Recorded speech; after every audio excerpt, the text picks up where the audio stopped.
এই গুড্ডু, একটা মেয়ে প্রশ্ন এসেছে মনের মধ্যে, একটু তুই বল তো।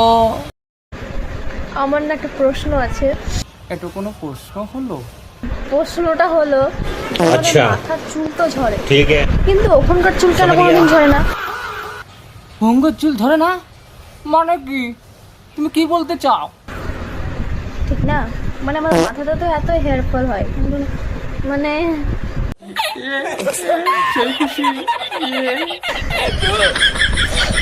সেখানকার চুল তো কোনোদিন ঝরে না, নিচের চুল। নিচের চুল ধরে না? ও বুঝছি, তুমি কোন জায়গা কথা বলছো। কোনো তেল ছাড়া, কোনো শ্যাম্পু ছাড়া, উইদাউট কেয়ার। সবসময় তোমার ওই জায়গাটা পরিষ্কার থাকে, ঢাকা থাকে, তার জন্য খুশকি হয় না। কি করে সম্ভব? এটা কেন হয় না? আমি সেটা তো আমিও জানি না কি কারণে এরকম হয়। দাঁড়া দাঁড়া দাঁড়া, তোর মাকে বলছি। কাকিমা, তোমার মায়ের দেখো কি ভিডিও বানায় সোশ্যাল মিডিয়াতে, ওকে ওকে মায়ের দাও, তাহলে ও বুঝবে।